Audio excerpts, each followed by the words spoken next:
senhor Luiz Inácio da Silva, vou chamá-lo de ex-presidente. O senhor prefere como? Pode ser ex-presidente? Doutor, se puder falar um pouquinho mais alto, para mim seria bom. Tá.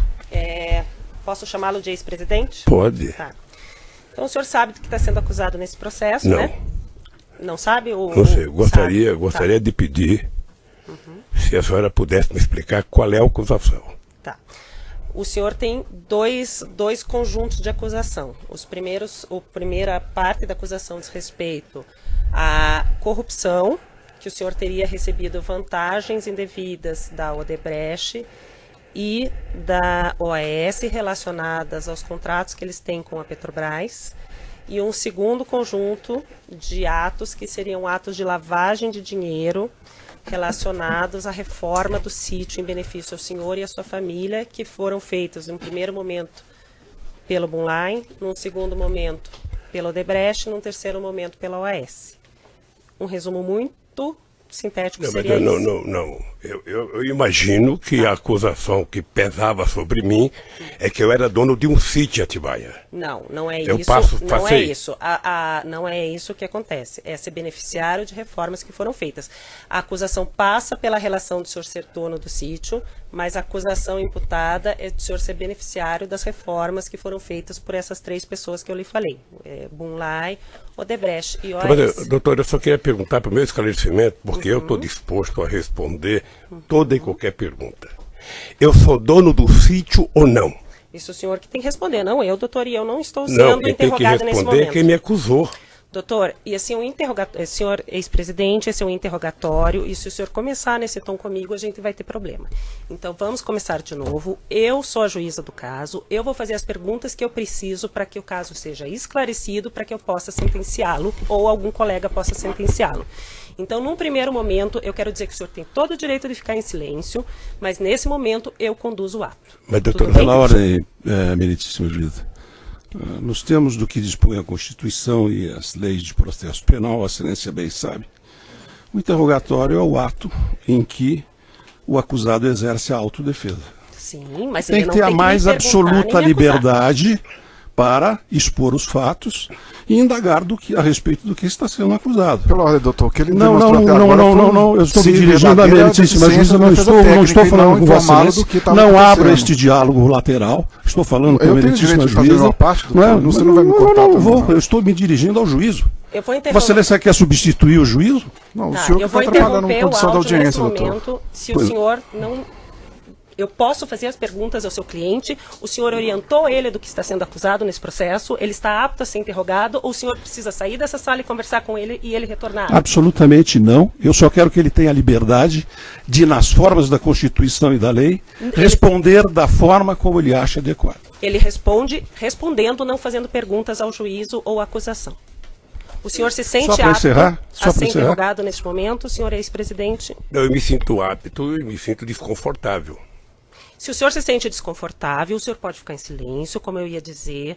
O silêncio do senhor não será usado em prejuízo à sua defesa. Se o senhor quiser responder as perguntas que primeiro eu vou lhe fazer, depois o órgão do Ministério Público e depois as defesas, o senhor pode responder. E quando é que eu posso falar, doutora? O senhor pode falar, o senhor pode responder quando eu perguntar, no começo. Mas pelo que eu sei, é meu tempo de falar. Não, é o tempo de responder as minhas perguntas. Eu não vou responder interrogatório nem questionamentos aqui. Está claro? Está claro que eu não vou ser interrogada?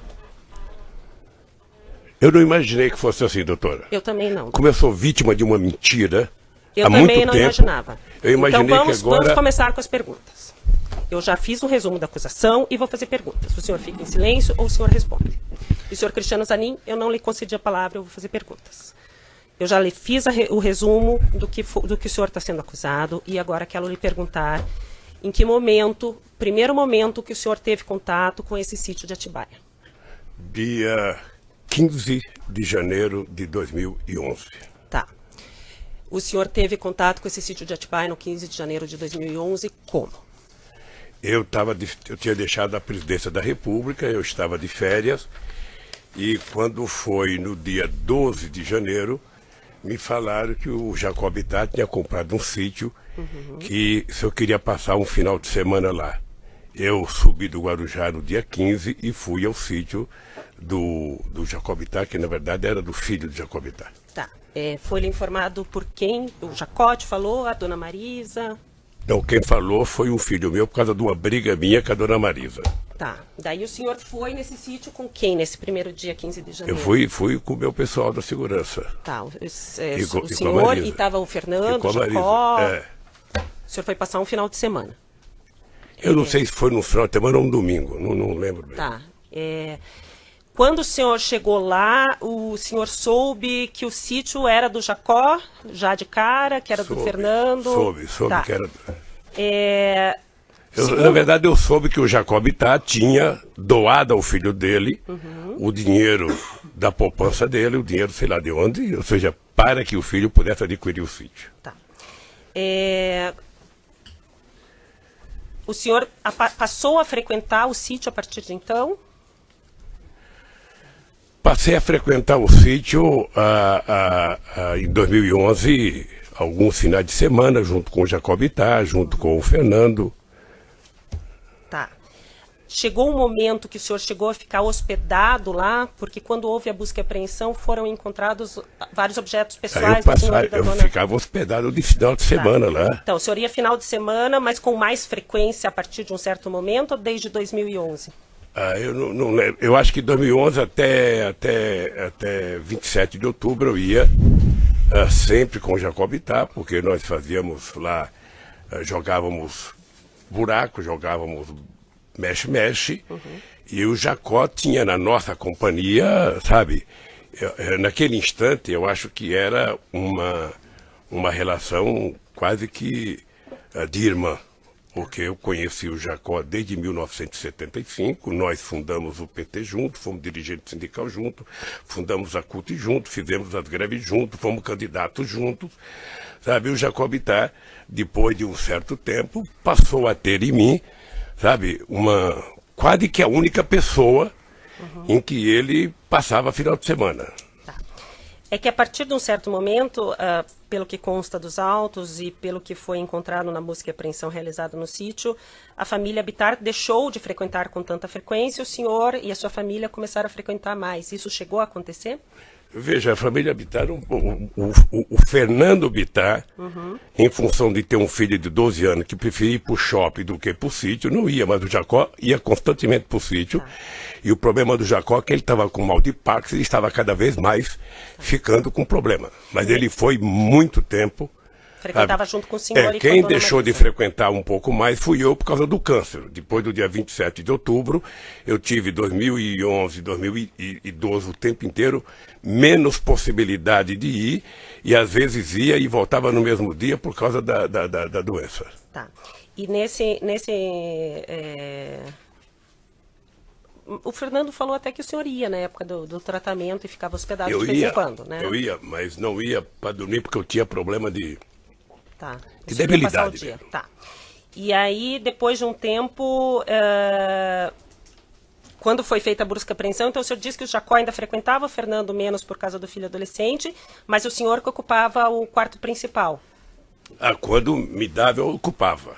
Mas tinha os objetos pessoais estavam lá. E isso era uma deferência que eu recebia tanto lá na chácara, quanto eu recebia no Palácio da Rainha da Inglaterra, no Palácio da Rainha da Suécia, em vários lugares que eu frequentei, inclusive no Kremlin, sabe? Eu tive o prazer de ser convidado a dormir no Kremlin.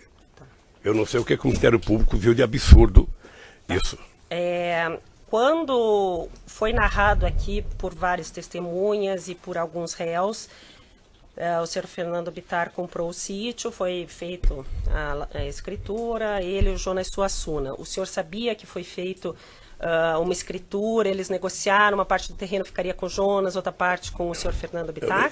Eu não tinha interesse e nem por que saber disso. Tá. O que eu sabia era que o terreno era um todo e que o Fernando Bittar não podia comprar todo o terreno, ele comprou uma parte e o Jonas Suassuna comprou a outra parte. É isso que eu sabia. Mas o senhor sabia quando? Quando que o senhor ficou sabendo disso? Depois de algum tempo que estava lá. O senhor já estava usando o sítio, já estava frequentando, quer dizer, o sítio? Já. Tá. O senhor soube que as primeiras reformas foram feitas no sítio, uma parte pelo senhor Fernando para usar e outra parte a pedido da dona Marisa? Eu nunca... Veja, eu tenho muita dúvida se a dona Marisa pediu para fazer a reforma. Tenho muita dúvida. Como ela não está aqui para se explicar, eu fico com a minha dúvida.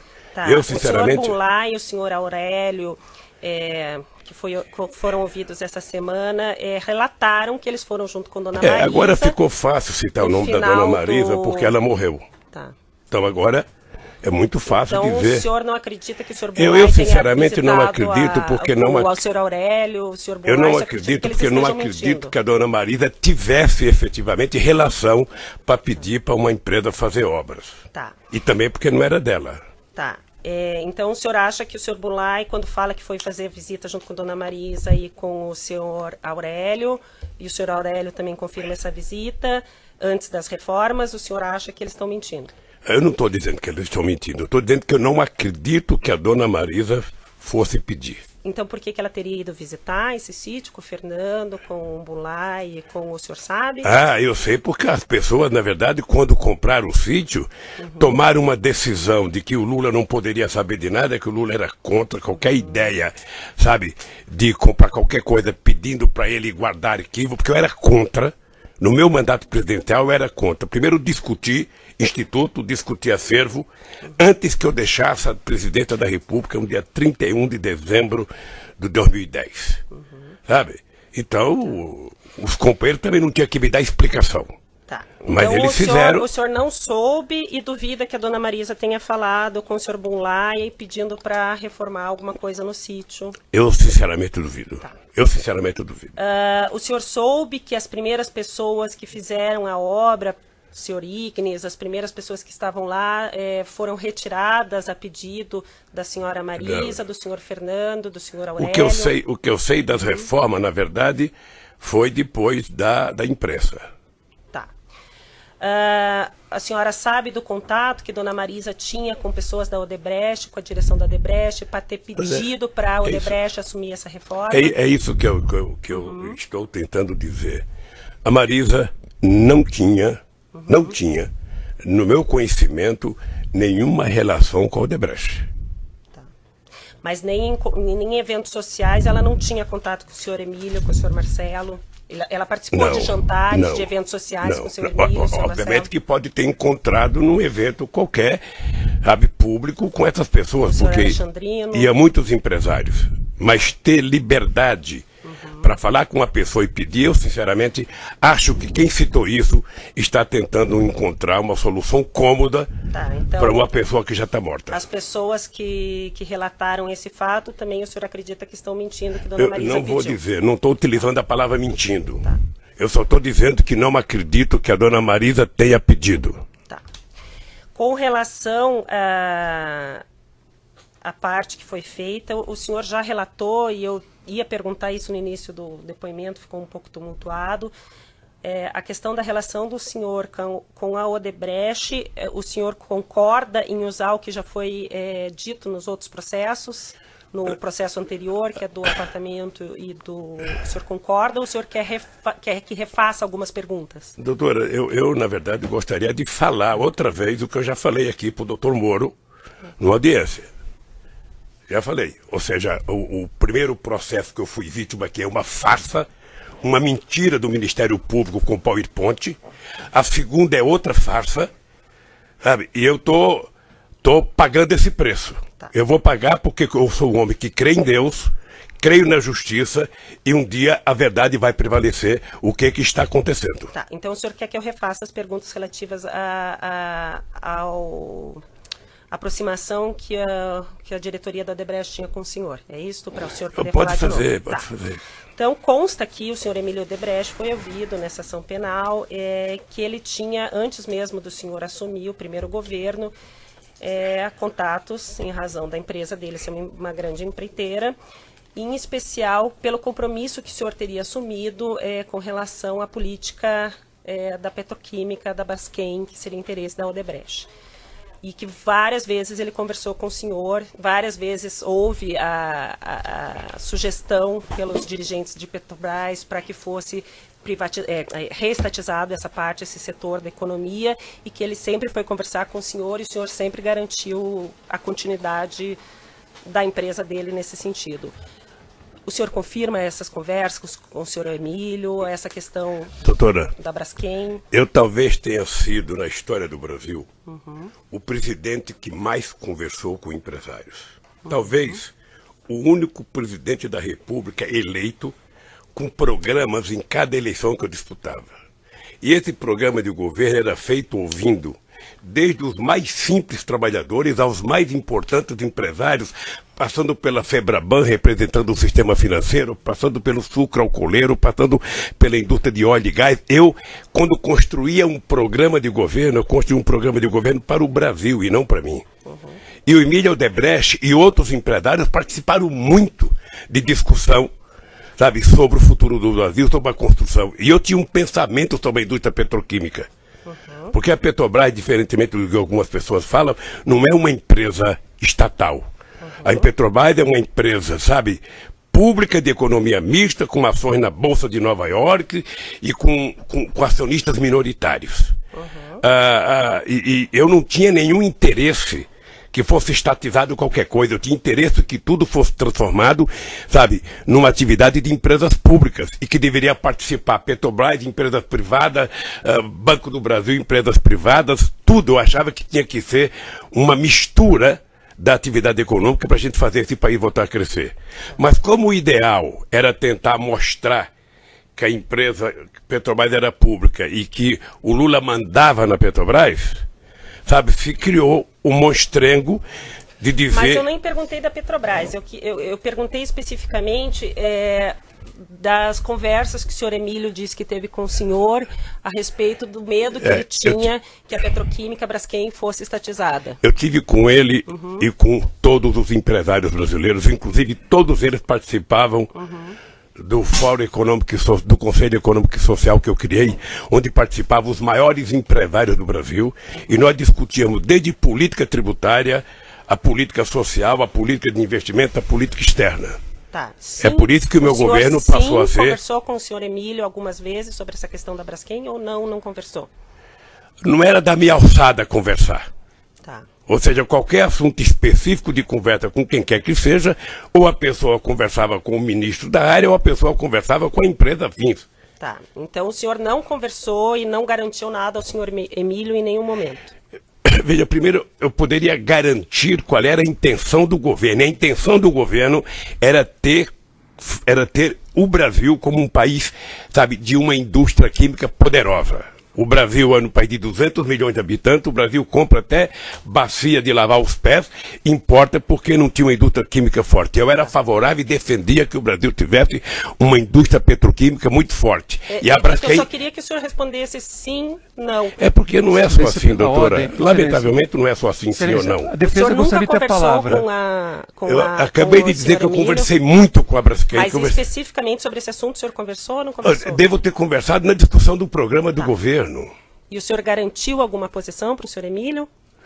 É possível garantir. Tá. É possível garantir que o governo brasileiro ia ser um governo democrático, plural, e que as empresas iriam ter o direito de participar das coisas feitas no governo. Tá. Com relação aos diretores da Petrobras, já foi feita a pergunta, mas como o senhor quer de novo falar sobre o assunto, volto a perguntar. Qual a participação? O senhor escolheu os presidentes da Petrobras que foram presidentes durante os seus 2 mandatos? Essa é uma das grandes mentiras. Se o Ministério Público tivesse tido interesse, ele teria percebido que antes do Lula virar presidente da República, quem escolhia os diretores da Petrobras era exatamente o presidente da República do Brasil.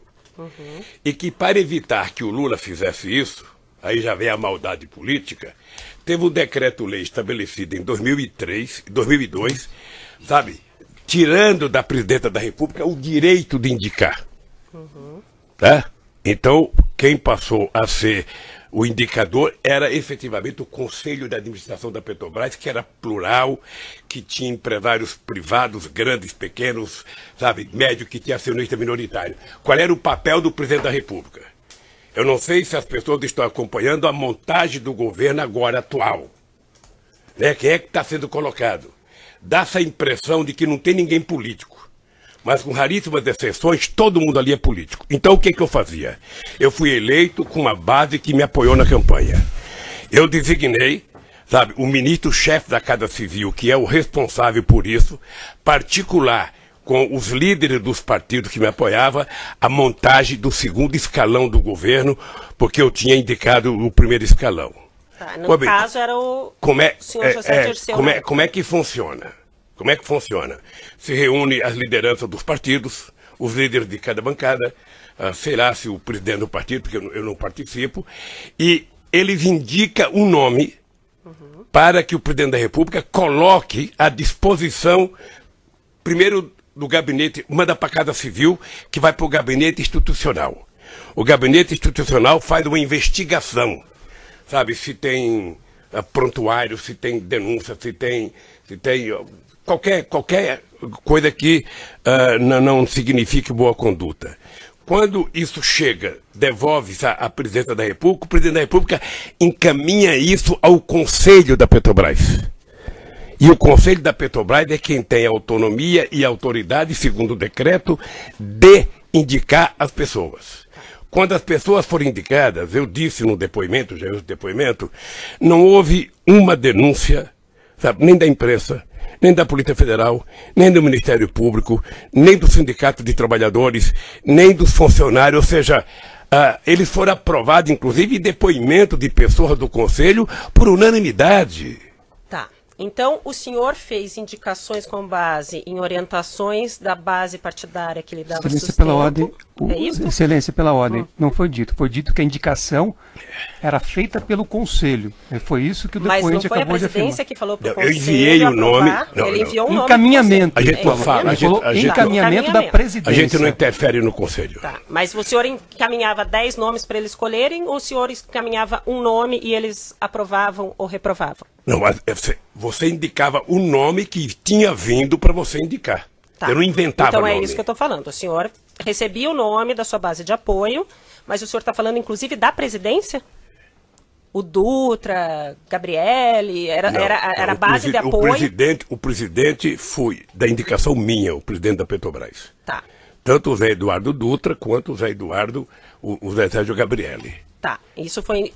O senhor passou o nome, então, ou indicou o nome para o Conselho da Petrobras, o Conselho aprovou. É isto? É. E até então não tinha nenhum indicativo que nenhuma dessas pessoas tinha qualquer problema. Nenhuma. E eram todos concursados de mais de 30 anos de empresa. De empresa, tá. A mesma coisa ocorria com as diretorias. A mesma coisa que a diretoria. Mas o senhor sabia, até então, que cada diretoria era indicada por um partido? Era indicado por um conjunto de forças políticas que tinha me ajudado a ganhar, como é hoje. Tá, não estou falando que isso é errado, mas o senhor sabia então que, por exemplo, o Paulo Roberto Costa era indicação do PP, sabia que o Cerveró e depois o Zelada era do PMDB. Do PP e de outras forças políticas. Isso já está no meu depoimento. Tá.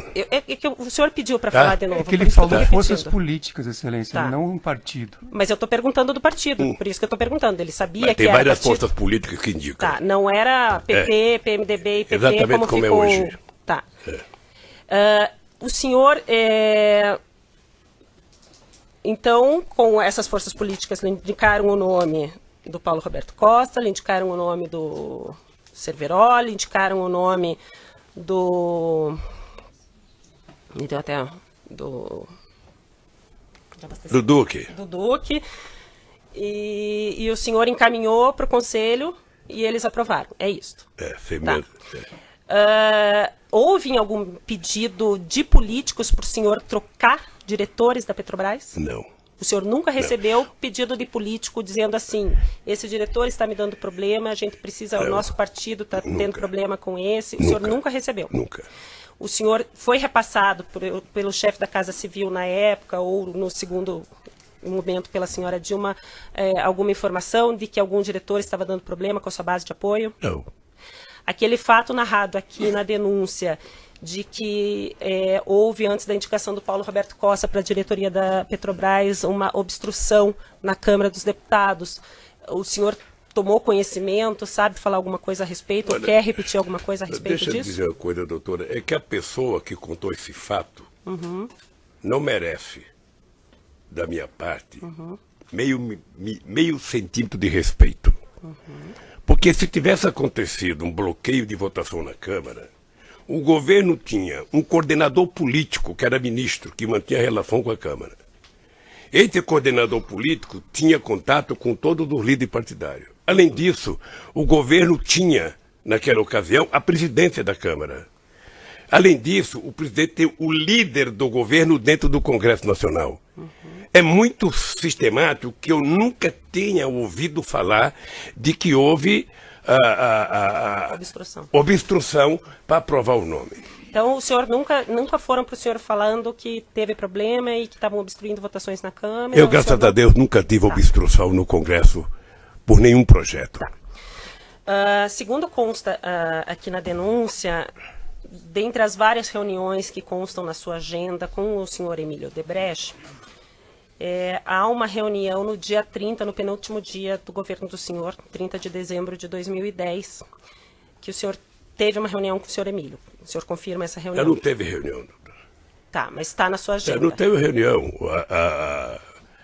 Fui eu que contei que houve uma conversa. O Emílio pediu para ir ao Palácio para que ele pudesse apresentar o Marcelo à presidenta Dilma.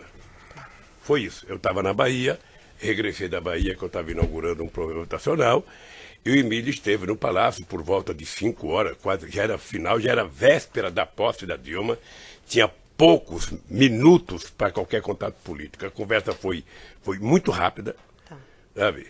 Mas não foi uma reunião em que você senta numa mesa e conversa e discuta até um assunto.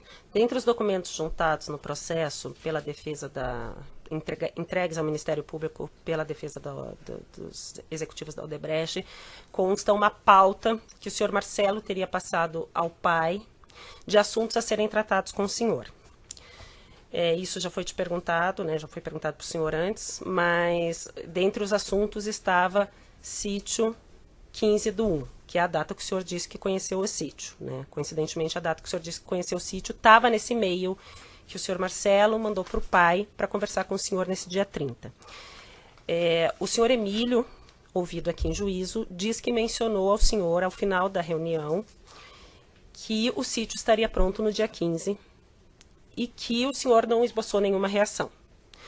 Porque eu não sabia, doutora. Tá, mas o senhor se recorda do senhor Emílio ter falado? Eu na verdade, não lembro.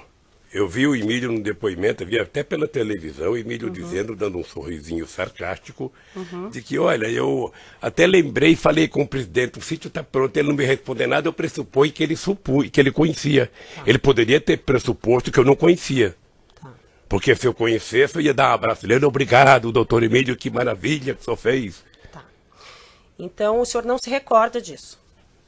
Eu não me recordo dele ter falado. E também, se tivesse falado, para mim não significava nada, porque eu até então era analfabeto de sítio. Tá. Segundo os dados... Quantos minutos que tá? 28? Ainda dá mais um pouquinho. Segundo os dados do processo, a Odebrecht fez uma reforma no sítio em que teria gasto R$700 mil. Ninguém, naquela época, nem comentou com o senhor a respeito dessa reforma? Não? Não, porque quando eu conheci o sítio, ou seja, o sítio já não tinha reforma, o sítio estava pronto. Tá.